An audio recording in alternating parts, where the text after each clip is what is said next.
Wanita hari ini. Hai, Assalamualaikum. Apa khabar semua? Terus memberikan keceriaan kepada anda seisi keluarga bersama dengan kami di Wanita hari ini, ditemani oleh saya Uyana Arsyad dan juga Fahrin Ahmad. Diharapkan anda semua sihat-sihat semuanya. Ya, kami tampil hari ini dengan ceria, ingin memberikan inspirasi kepada anda dengan busana yang berwarna-warni ini dan harap terus menceriakan hari anda. Tengok berbunga, bercorak batik dan sebagainya. Okey, baik, dan kita harapkan sebegitu jugalah cerianya anda untuk terus bersama dengan kami sepanjang 1 jam ini kerana segala perkongsian menarik dan juga perbincangan menarik kami akan bawakan kepada anda. Betul tu. Dan sebelum kami war-warkan kepada anda semua apa sebenarnya topik yang kita akan bincangkan pada hari ini, yang mana saya kira topik ini sangat-sangat dekat dengan hati setiap orang yang bekerja. Okey, tetapi sebelum tu Fahrin, seperti biasa kita nak mengingatkan anda semua termasuklah diri kami sendiri berkenaan dengan status keadaan semasa di negara kita berkaitan dengan COVID-19 yang mana dicatatkan sehingga semalam sebanyak 5,594 kes. Dan saya kira kan Fahrin, walaupun tidaklah sebanyak belasan malah ribuan kes sebelum ini, tetapi saya kira memandangkan kita semua pun dah mencapai herd immunity kelompok, tetapi dengan angka 5,000 ni masih menggusarkanlah Fahrin. Benar, kalau kita benar-benar membuat pembacaan dan juga rujukan, ternyata masih lagi kita perlu berjaga-jaga dan tidak mementingkan diri sendiri. Walaupun kita rasa mungkin kita dah dapat melihat ramai yang merasa selesa pergi ke sana ke sini bercuti dan sebagainya, tapi bak kata saya, disiplin diri, disiplin SOP harus sentiasa dijaga. Betul tu. Dan antara SOP yang kita sering kali ulang dan beritahu mengingatkan sesama kita adalah jaga kebersihan diri, basuh tangan dengan kerap, pakai hand sanitizer, amalkan etika batuk yang betul, pakai pelitup muka ni. Kalau tak pakai sekarang ni, saya tak tahulah, dah 2 tahun dah kita dalam pandemik ni. Elakkan ke tempat awam kalau tak sihat. Dapatkan vaksinasi yang disyorkan dan patuh pengambilan ubat-ubatan yang tertentu sekiranya anda mendapat tahu yang anda tiba-tiba rasa tak seperti biasa kan Fahrin? Baik. Dan bercerita mengenai vaksinasi juga, pastikan anda terus mengemas kini mas sejahtera anda dan seandainya terutamanya pada orang tua kita. Betul. Yana, kerana kita kadang-kadang terlupa ataupun mereka sendiri terlupa yang bahawa ada temu janji yang telah ditetapkan untuk dos penggalak bagi mereka. Betul. Dan saya kira mungkin selepas ini juga YB Khairi Jamaluddin pun berkata mungkin dos penggalak akan menjadi requirement ataupun kelengkapan untuk memastikan seseorang itu sudah lengkap divaksinasi. Apa-apa pun kita masih lagi menunggu dan sentiasa update dengan berita terkini dari masa ke masa. Baik, dan keadaan semasa juga mengenai ramalan cuaca signifikan ni. Kalau kita lihat di negara kita, hujan di sana sini, malah ada juga kes-kes banjir kilat yang paling kita resahkan juga. Ini di sekitar tarikh 21 hingga 27 November 2021, sistem cuaca tekanan rendah dijangka berada di timur laut Semenanjung.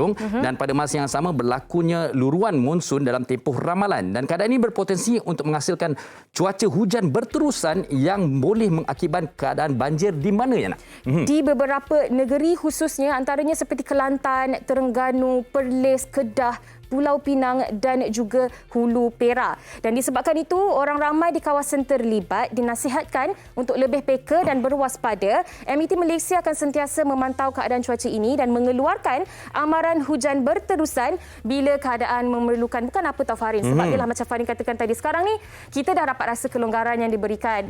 Rentas negeri, rentas daerah semuanya dah boleh. Pergi bercuti, reunion, parti dan sebagainya juga sudah boleh. Tetapi cuaca juga memainkan peranan yang sangat penting untuk menentukan destinasi percutian anda. Kalau boleh, cubalah elak kawasan-kawasan tepi pantai, kawasan sungai, kawasan-kawasan tanah tinggi untuk mengelak bencana ataupun sebarang risiko. Betul tu. Okey, ini ada satu kisah menarik yang tak kongsikan. Saya mungkin nak tanyakan sikit pada Yana lah. Yana, kalau Yana, kita nak cakaplah tentang kawan ni senang dicari tapi sahabat sejati itu susah. Kalau Yana dengan saya ni, dengan Fahrin, Yana anggap saya kawan biasa ke kawan sejati? abang-abang dah dengan Fahrin Ahmad ni. Jadi kawan sejati lah. Sebab susah nak cari seseorang seperti Fahrin Ahmad. Walaupun dengan populariti yang ada, tetapi masih lagi sentiasa menjaga adik-adik di bawahnya ni. Okey, itu perkenalan kami mungkin sepanjang tempoh ada sekitar 6-7 tahun yang lepas. Bermula sebagai juri yang peserta pertandingan Nona Manis dan akhirnya kita bersama di sini kan Fahrin? Betul. Tapi ini juga kisah yang cukup menarik tentang persahabatan yang telah berlangsung selama 12 tahun di antara dua sahabat ini, iaitu Faris dan juga Rafhanah Ramlan. Kalau kita tengok bagaimana kedua-dua mereka saling menghargai, tapi ini adalah satu kejutan yang dilakukan oleh Faris terhadap Rafhanah, yang pada beliau memang sentiasa berada bersama susah dan senang, buat bisnes, sama-sama ikut, sama-sama menyokong. Betul tu. Dan sebenarnya indah apabila kawan daripada sekolah bertahun-tahun kemudian pun masih lagi kekal bersahabat.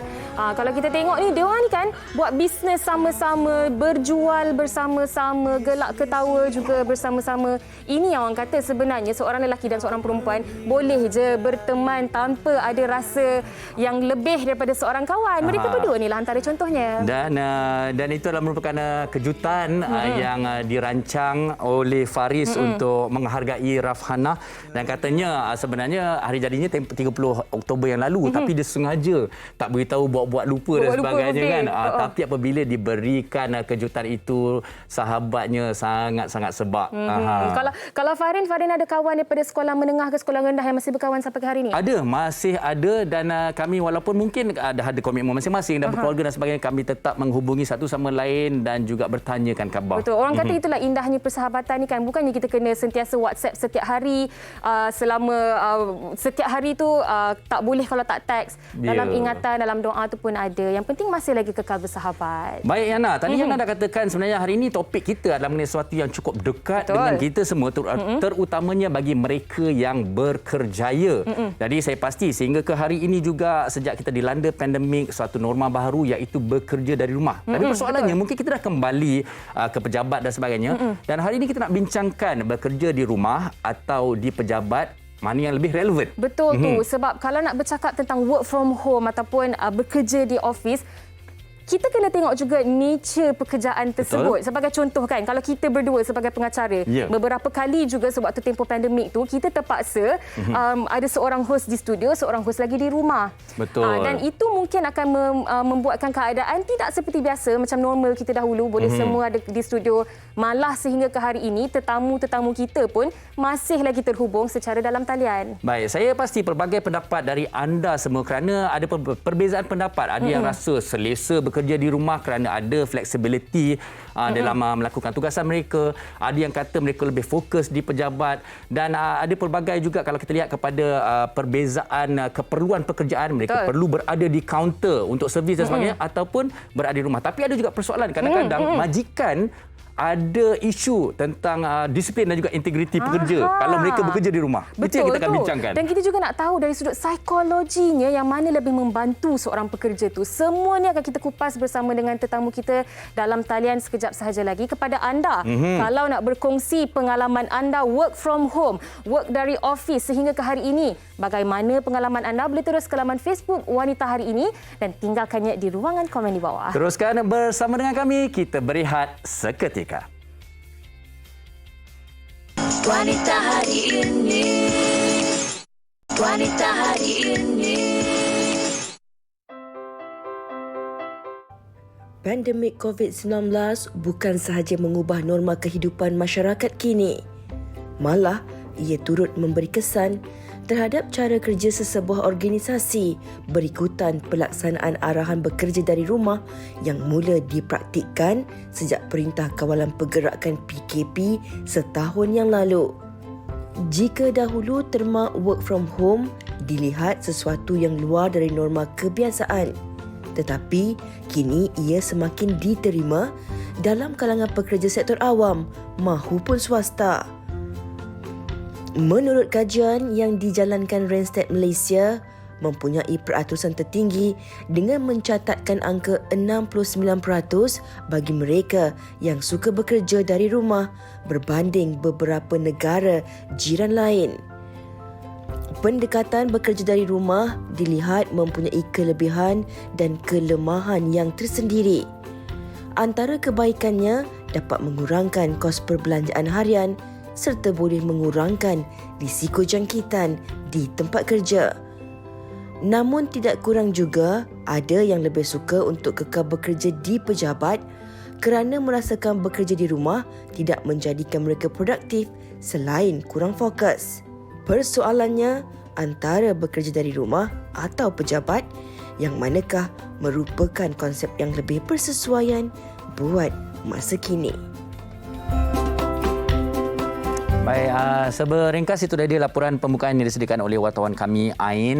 Seperti mana yang kita katakan tadi, pendapat dan juga keperluan pekerjaan ini berbeza-beza. Tetapi apa-apa pun kita akan terus berbincang bersama dengan dua orang tetamu kita yang telah pun bersedia dalam talian. Kita bersama dengan Dr. Daniela Mokhtar, pensyarah psikologi industri dan organisasi Fakulti Sains Sosial dan Kemanusiaan UKM. Assalamualaikum Doktor. Waalaikumsalam. Baik, terima kasih bersama dengan kami. Baik, dan juga Puan Nur Syirah Wan Muhammad Ghazali, seorang yang bertugas sebagai pendidik ataupun pensyarah. Terima kasih Puan Wan bersama dengan kami. Dengarnya dua-dua berada di pejabat masing-masing lah ya? Yes. Nampak tu yang tu kat belakang tu pejabat tu. Sama lah macam kita juga berada di pejabat kita sekarang ini. Okey, mungkin soalan pertama yang nak tanya kepada Dr. Daniela lah. Macam kalau kita cakap tadi kan, Fahri, bergantung kepada nature pekerjaan itu dan keperluan pekerjaan itu, adakah lebih baik untuk bekerja dari rumah ataupun perlu pergi ke office. Tetapi kan doktor, sebagai permulaannya, mungkin doktor boleh terangkan sedikit dari sudut psikologikalinya, dari sudut psikologinya, bagaimana bekerja dari rumah dan perbezaannya dengan bekerja di office dari sudut psikologi. Silakan doktor. Right. Terima kasih. Alright. Kalau dari segi psikologi ni sebenarnya banyaklah, it's very broad kan yang kita boleh bincangkan. Tapi mungkin yang kita boleh lihatlah is dari segi professional settingnya. Okay, mungkin dari segi moodnya ya, itu mungkin satu signifikan lah saya rasa kesan kepada shift kepada pekerja dari rumah kan, perbezaan pekerja di pejabat. Dan kemudian bila kita tengok kesan psikologinya, memang dah dapat banyak statistik pun, because sebelum COVID pun memang ada dah organisasi yang memang amalkan bekerja dari rumah dan sebagainya lah, this sort of remote working ya. So antara kesan dia is actually rasa terpisah ataupun loneliness lah kot ya, atau isolation daripada tempat-tempat kerja kan. Mungkin kita rasa kita jauh daripada kita punya work group, because kita ni especially kita ni datang daripada an Asian culture ya. Di mana kita ni sangat kolektif actually. Alright. So mungkin dia akan berbeza dari segi nature, bukan saja nature of kerja, tetapi sebenarnya budaya kita juga. Alright, kita mungkin lebih semangat dengan teamwork ya. Dan itu mungkin satu I would say payung kepada kesan psikologinya tadi itulah ya, dan sebagainya. Baik, okey. Kalau secara umumnya kita mendengar pendapat daripada Dr. Daniela sendiri, bermakna kita sebagai orang Asia ni lebih kolektif, kita suka berkumpul, kita suka bertemu, lebih kan? Berpersatuan. Okey, mungkin kita nak tanya pendapat Puan Syirah jugalah tentang kerjaya beliau. Kalau kita lihat, adakah beliau lebih selesa untuk berada di pejabat ataupun berada di rumah, kerana beliau adalah seorang pendidik, beliau adalah seorang pensyarah. Mungkin orang kata perhubungan di antara pelajar ataupun pensyarah itu juga mungkin ada juga pengalaman tersendiri ataupun perbezaannya tersendiri kalau terpisah dari itu. Silakan Puan. Okey, terima kasih untuk soalan itu. Bagi saya, bekerja dari rumah ataupun di pejabat memerlukan komitmen yang berbeza, kerana jika kita berada di rumah, kita perlu ingat bahawa di rumah ada komitmen lain seperti anak-anak, keluarga, dan dalam masa yang sama kita harus fokus kepada tugasan kita. Dan jika bekerja dari pejabat, saya rasa saya lebih memilih untuk bekerja di pejabat kerana saya percaya sebagai pendidik, untuk mengajar, ada sesetengah subjek memerlukan pendekatan secara bersemuka, yang memerlukan ada interaksi secara langsung untuk berlaku. Dari dekat situ saya lebih memilih untuk bekerja dari pejabat, tetapi disebabkan COVID-19 ini kita harus akur dan bekerja dari rumah, dan dalam masa yang sama saya perlu menyesuaikan diri bagaimana untuk memastikan interaksi itu masih lagi berlangsung walaupun saya mengajar di atas talian. Itu adalah perkara utamalah untuk memastikan pelajar-pelajar sentiasa engage, berinteraksi, dan peranan yang harus dimainkan adalah dari kalangan pendidik. Kami perlu memastikan kami mempunyai skill yang tertentu untuk menghidupkan aktiviti ataupun suasana semasa pembelajaran sendiri. Betul, tapi kan Farin, memang saya respect sangat-sangat dengan mereka khususnya dalam bidang pendidikan dan juga pelajar sebenarnya. Sebab bukan mudah nak ada suasana yang seperti dalam kelas bilik darjah. Memang tak dapat, tetapi secara online ataupun virtual. Sebab susah. Saya maksimum lah boleh fokus kalau virtual meeting dan sebagainya. Setengah jam tu dah cukup lama dah lah sebenarnya. Okey, dan ini juga saya nak tanya kepada Dr. Daniela kan. Kalau kita bercakap tentang productivity ataupun efisiensi dalam bekerja ni. Orang kata kalau kita pergi secara fizikal ke tempat kerja kita tu, ibaratnya kalau kita ke office, kita punya pekerjaan pun akan menjadi lebih efisien, lebih produktif. Kerja pun dapat diselesaikan dengan lebih baik. Adakah ini benar, Doktor? Well, sebenarnya kalau saya boleh jelaskan, saya rasa ini adalah satu soalan yang baik yang selalu menjadi persoalan kepada pihak organisasi, baik pihak pekerja juga kan, tentang isu produktiviti ni. Kerana even kita berada di pejabat pun, sekiranya kita tidak disiplin is one thing, integrity is salah satu lagi. Boleh juga untuk tidak produktif di tempat kerja. Okay? So it doesn't matter where you are sebenarnya hakikatnya.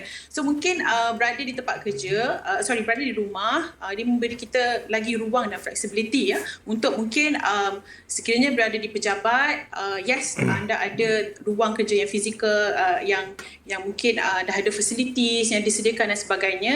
Tapi mungkin gangguan-gangguan ni berbeza kan, berbanding dengan di rumah. So mungkin sebagai contohlah, let's say stres nak ke tempat kerja, kadang-kadang tu bukan pasal kerja tu sendiri, tetapi commuting, ulang-alik nak ke kerja tadi tu. Jadi dia mengganggu kita punya productivity and efficiency, mood pun dah berubah kan. Kita ni manusia yang memang akan terkesan oleh emosi sebenarnya. Kita cuba untuk jadi objektif lah as much Tapi bila di rumah, katalah kita nak tingkatkan lagi productivity kita kan, mungkin especially masa kes ni lah kita di perintah PKP dan sebagainya, tak sempat nak buat preparation yang lengkap kan, terus kena innovate terpaksa kan, work from home. So itu menjadi satu transisi yang sangat drastik. So macam-macam reaksi kita dapat kan. But however, antara mungkin perkara-perkara yang kita boleh buat adalah kita sendiri manage that transisi tadi tu. Mungkin macam saya suka syorkan, bersiap seolah-olah anda nak pergi kerja, tapi sebenarnya kat rumah. Kan kita nak dapatkan mood tu balik kan. Kemudian adakan satu ruang yang khas di tempat di rumah. Mungkin tak semestinya satu bilik besar yang khas for your place or workplace, tetapi mungkin satu designated ruang corner, meja yang tidak sudut je. Alright. So jangan ada makanan kat situ ke kan, so mungkin you kena ada satu designated ruang lah.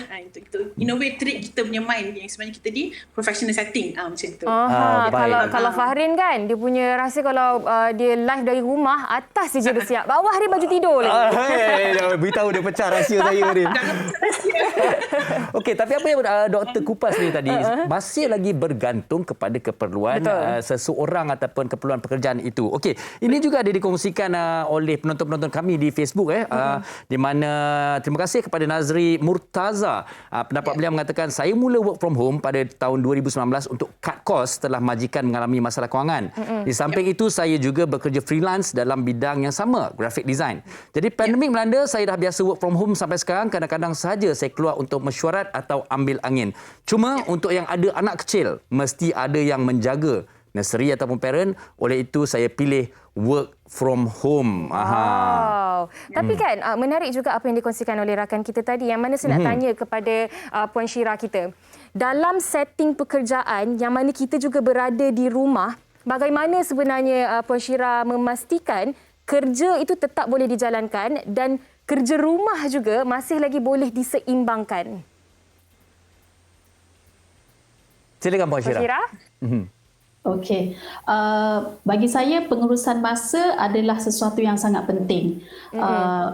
Saya sentiasa mempunyai jadual apakah goal ataupun objektif yang saya ingin capai pada setiap hari untuk memastikan masa saya dapat diruskan dengan baik. Dan saya juga akan, sebelum saya bermula bekerja, seperti yang Dr. Daniel cakap tadi, kita kena bersiap seperti mana kita nak pergi kerja. Walaupun kita masih lagi bekerja dari rumah, tapi emosi kena jaga, mood kena ada.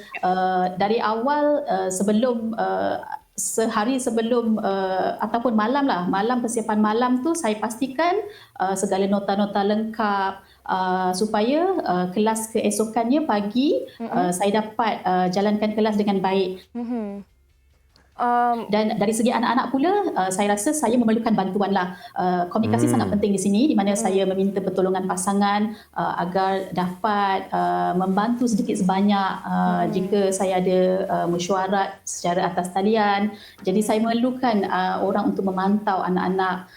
Dan dalam masa yang sama, kalau sempat memasak, kita masak. Kalau tak sempat, kita tapau. So itulah antara yang saya rasa perkara yang kita harus ada tolak ansur. Saya rasa kalau sebelum ni mungkin kita akan rigid, apa yang boleh, apa yang tak boleh, kena selalu masak, hari-hari kena selalu masak, kena ikut jadual ni. Tapi bila dah pandemik ni, kita kena tukar, jadual kita kena tukar, kita kena faham. Dan sesama pasangan pun kena faham lah. Bagi saya komunikasi sangat penting, pengurusan masa sangat penting. Okey, itu adalah pendapat daripada Puan Syirah. Di mana kalau boleh kita katakan juga yang sebenarnya sokongan ataupun pemahaman daripada pasangan juga sangat-sangat penting kalau kita bekerja di rumah. Saya masih ingat lagi, saya kerja kat rumah buat live. Kemudian anak saya ketuk pintu. Isteri saya tarik berperang kat luar tu. Saya tak tahu nasib baik saya boleh buat kerja saya. Orang kata teamwork lah. Kena ada toleransi, tolak ansur tu di situ. Okey, kita ada banyak lagi nak tanya kepada kedua orang tetamu kita. Tetapi sebelum tu, wartawan kami sempat bertanya kepada orang ramai adakah mereka sebenarnya lebih selesa work from home ataupun bekerja di office. Kita dengarkan.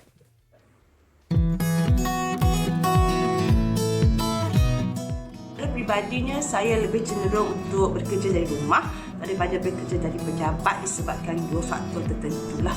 Faktor pertama adalah waktu kerja yang sangat fleksibel di mana kita mengatur waktu kerja kita sendiri. Yang kedua disebabkan oleh kita dapat menjimatkan masa jalan pergi dan perjalanan balik dari tempat kerja. Janji tugasan kita pada hari itu dapat disiapkan dengan baik. Pada pendapat saya lebih selesa bekerja di ofis kerana dia ada gangguan daripada anak, keluarga ataupun rakan-rakan. Saya lebih pilih untuk bekerja dari pejabat sebab saya boleh fokus buat kerja dan suasana bekerja tu buatkan saya boleh bekerja dengan cepat dan berkualiti. Berbanding dengan rumah, kalau saya bekerja dari rumah, saya akan lebih banyak terganggu. Bila tengok sofa rasa nak baring, bila tengok TV rasa nak on, bila tengok bilik rasa nak tidur. Jadi saya lebih pilih untuk bekerja dari pejabat. Sebagai seorang guru, saya lebih suka bekerja dari sekolah. Kerana bekerja dari sekolah lebih memberi kepuasan dan rasa dekat sahaja dengan pelajar saya. Walau bagaimanapun, bekerja dari rumah maupun bekerja dari pejabat mempunyai kelebihan masing-masing, bergantung kepada pekerjaan masing-masing. Samalah baju responden terakhir tu dengan Fahim Ahmad. Sama.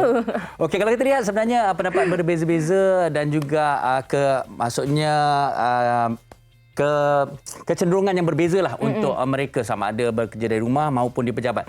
Tapi Dr. Daniela, saya ada satu soalan menarik tau. Saya pernah mengendalikan sebuah kursus sebagai seorang moderator lah, dan kemudian salah seorang speaker mengatakan berdasarkan pemantauan dan juga kajian dan rujukan beliau mengatakan yang bahawa ada sebuah syarikat yang memang terkemuka dan besar, saya tak sebutkan di sini, mengatakan produktiviti syarikat mereka, pekerja mereka meningkat apabila mereka bekerja di rumah. Mereka tak pernah cuba sebelum tu. Dan malah mereka memberikan insentif untuk para pekerja mereka membuat satu corner yang khas untuk mereka berada di rumah. Yang ini macam mana pula kita nak bincangkan ni? Betul. Kalau kita dapati kan, actually statistics ni memang mix dapatan lah ya, kerana ada yang kata productivity tu berkurangan, tetapi banyak juga yang kita jumpa actually boleh meningkat productivity di rumah. Namun begitu ada juga konsep hybrid di sini. Mungkin saya nak highlight juga hybrid, di mana mungkin bukan setiap hari kita di rumah, mungkin 2 hari sahaja, 3 hari kita ke pejabat kan, atas tujuan tertentu lah, mungkin perlukan dan sebagainya. So we need to go to the office kan. Jadi untuk kes-kes beginilah kan, satu yang penting juga yang saya mungkin patut highlightkan juga adalah facilities tu kena cukup jugalah di rumah kan. Kelajuan internet, laptop dan sebagainya kan. Dia menjadi isu apabila facilities ni tadi tidak dipenuhi, maka produktiviti pun mungkin tidak boleh dicapai. So actually dia menjadi satu kerjasama, usaha sama antara pekerja dan juga organisasi. So bila kita bekerja di rumah, kita sebenarnya meluangkan masa, resources, bil elektrik dan sebagainya untuk company. Alright, so those things actually company kena take into account jugalah kan. Mungkin bila bekerja di rumah, company juga boleh bawa percepatan di organisasi, mungkin dia tak perlu sewakan office space dan sebagainya. But perlu memberi sokongan sosial tu penting kepada pekerja-pekerja mereka lah, untuk this sort of achievement. Dan sekarang ni pun saya rasa terma virtual office pun semakin diguna ramai apabila mereka dah tak ada lagi physical office, tapi semuanya secara virtual. Dan mungkin soalan yang sama juga boleh diajukan kepada Puan Syira kan, kalau dari segi kemudahan, facility, tak dinafikan kalau di office ada tersedia semua perkara ni. Tapi untuk pekerjaan Puan sendiri sebagai seorang pensyarah, bagaimana Puan menggunakan kemudahan yang ada di rumah dan mungkin menambah baik secara tersendiri ke bagaimana untuk memastikan produktiviti pekerjaan itu sentiasa di tahap yang optimal? Tengah-tengah mengajar sekali internet perlahan. Allah. Internet putus. Okey, memang itu perkara yang saya pernah alami pada awal PKP dahulu. Sebab apabila kerajaan menganjurkan untuk semua orang berada di rumah dan bekerja, saya merasakan itu adalah hanya sementara. Jadi tiada persediaan. Saya cuma duduk di rumah, guna data telefon dan itu sahaja. Tapi apabila melihat kepada keadaan semasa, okey, maknanya kita akan masih lagi berada lama di rumah, bekerja dari rumah. Dan dari situ saya lihat, okey, saya perlu upgrade internet. Saya perlu masukkan internet di rumah. Dan ia mengambil masa yang agak lama sebab pada waktu itu semua orang nak register untuk internet connection kan. Jadi itu adalah perkara utama yang saya adakan, capaian internet yang baik untuk memastikan kelas dapat dijalankan dengan lancar. Dan yang keduanya, untuk anak-anak juga saya pastikan saya memang anak-anak saya tak ada bagi gadget atau telefon, tapi memandangkan mereka terpaksa belajar secara dalam talian.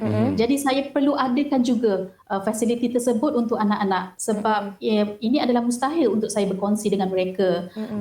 Dan jadinya saya rasa itu adalah dua perkara utama yang saya adakanlah, serta kelengkapan-kelengkapan kecil yang lain selain daripada bawa semua buku-buku balik ke rumah. Itu sahajalah saya rasa. Baik. Terima kasih Puan Syira. Dan sebagai untuk merumuskan perbincangan kita hari ini secara ringkasnya daripada Dr. Daniela, kita nak bercerita mengenai kerja dari rumah atau pejabat, mana lebih relevan. Jadi kita inginkan rumusan daripada doktor sendiri. Silakan. Terima kasih. I'm afraid takut tak ada conclusion yang diinginkan. Tetapi actually relevance tadi tu tetap bergantung kepada nature of work. Tetap bergantung kepada kita punya keperluan.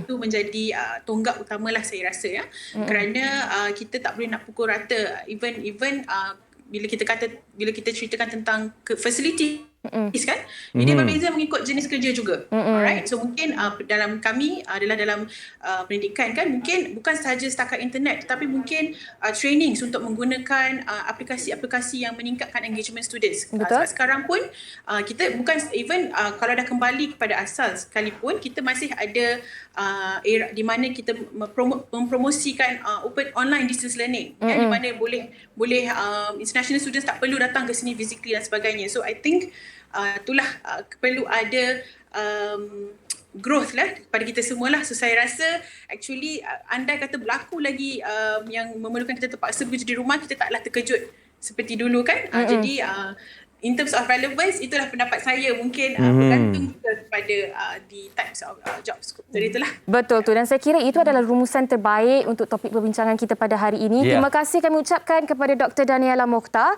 pensyarah psikologi industri dan organisasi Fakulti Sains Sosial dan Kemanusiaan UKM.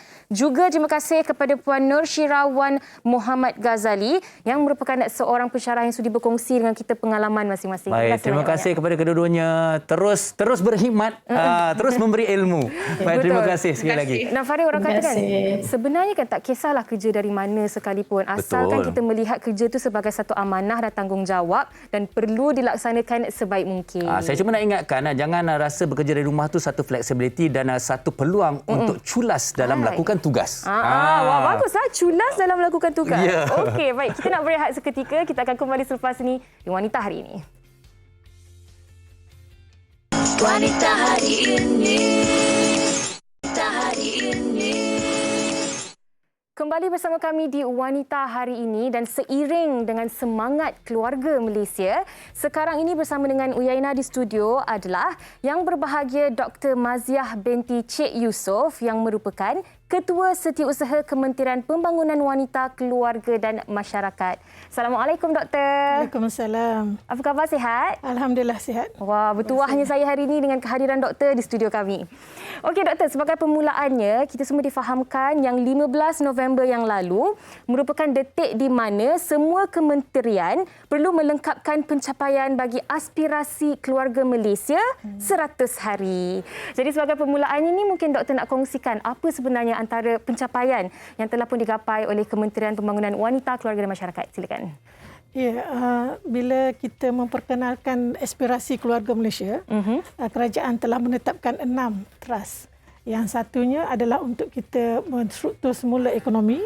Kedua, menjamin ketenteraman dan keselamatan negara. Ketiga, meningkatkan kesejahteraan sosial.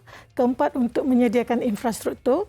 Kelima, penyatuan keluarga Malaysia. Dan yang keenam adalah untuk meningkatkan penyampaian perkhidmatan. Dan fungsi dan tanggungjawab Kementerian Pembangunan Wanita, Keluarga dan Masyarakat ini termaktub di bawah trust yang ketiga, iaitu meningkatkan kesejahteraan sosial.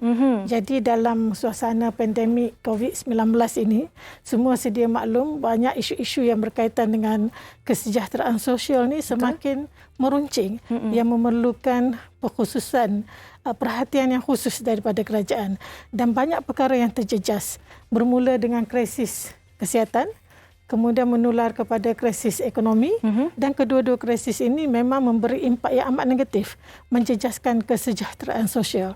So banyak aspek yang terjejas kalau dulu kita boleh lakukan dalam kelaziman biasa, tetapi sekarang ni dia menjadikan kita terpaksa mengambil norma baru dalam persekitaran kerja. Contohnya kan, pendigitalan. Dulu adalah sesuatu yang diberi pilihan, tetapi hari ini dia menjadi satu keperluan. Kita perlu ada pendigitalan.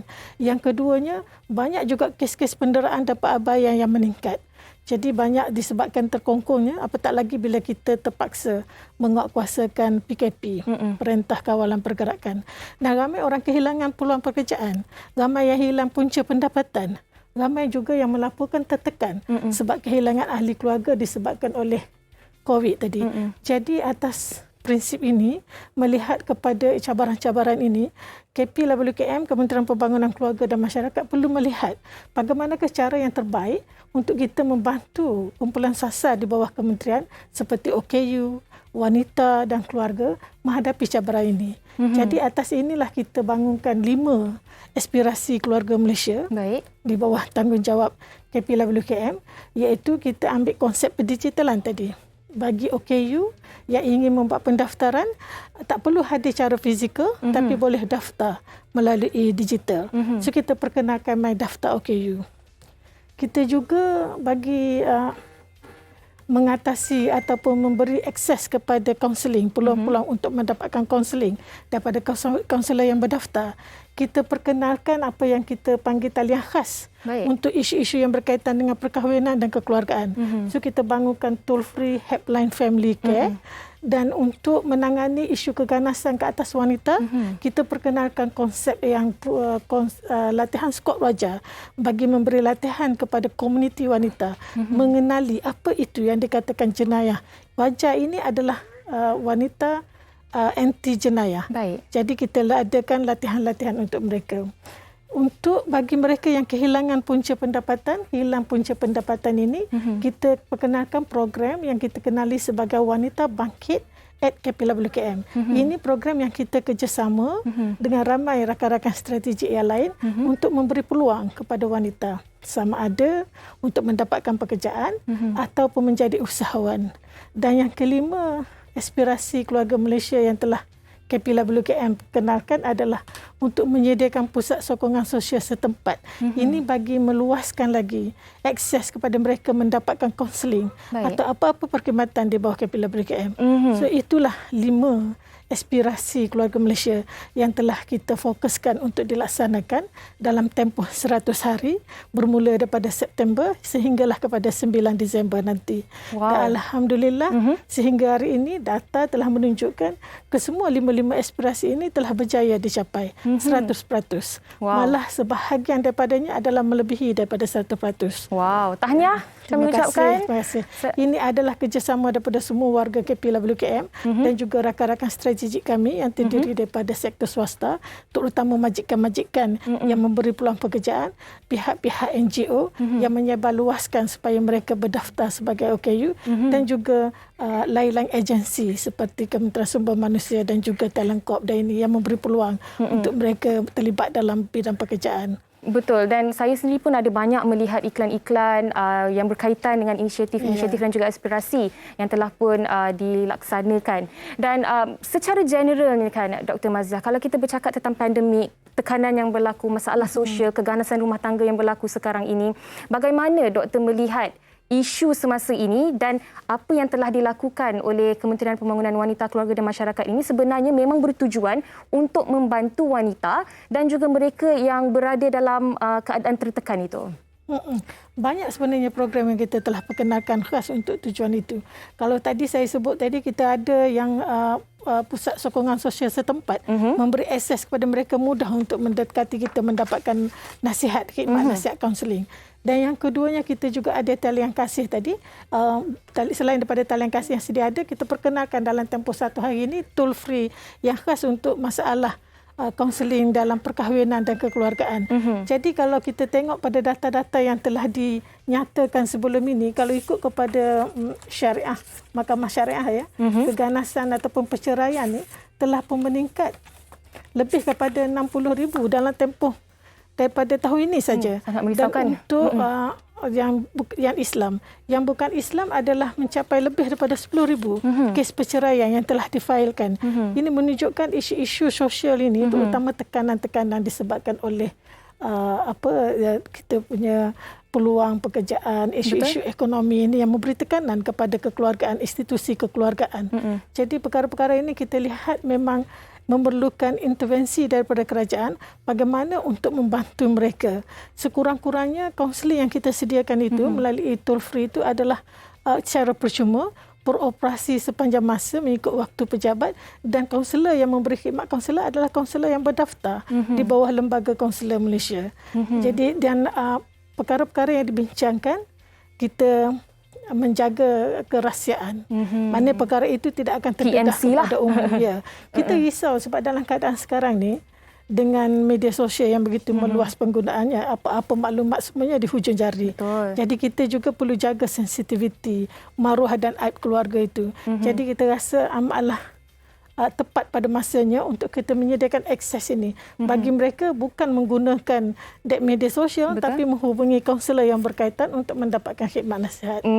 Dan diharapkan lebih ramai lagi wanita ataupun golongan-golongan ini yang memerlukan dapat terus dibantu. Baik, Dr. Maziah, sebagai di penghujung perbincangan kita pada hari ini kan, Doktor, bagaimana juga Doktor melihat bangkit wanita ini dapat membantu lebih ramai lagi wanita-wanita terutamanya usahawan-usahawan wanita untuk memastikan perniagaan mereka tetap unggul dan tak kiralah apa sahaja situasi selepas ini. Apabila kita perkenalkan program Wanita Bangkit at KPWKM, kita tidak jalankan kerja itu bersendirian. Kita mesti ada kerjasama dengan rakan-rakan strategik sama ada dalam sektor kerajaan ataupun di peringkat swasta. Jadi melalui Wanita Bangkit at KPWKM ini, kita bekerjasama dengan agensi-agensi di bawah KPWKM itu juga bersama dengan majikan-majikan di pihak swasta. Jadi kita sediakan peluang dari dua aspek. Satu, untuk mendapatkan pekerjaan bagi mereka yang memang ingin mendapatkan pekerjaan dalam sektor formal. Kita adakan career carnival kerja bersama dengan majikan-majikan. Semalam kita baru adakan satu program, yang sebelum ini telah ada beberapa program untuk menyediakan majikan dan mereka yang mencari peluang pekerjaan, kita matchkan di situ.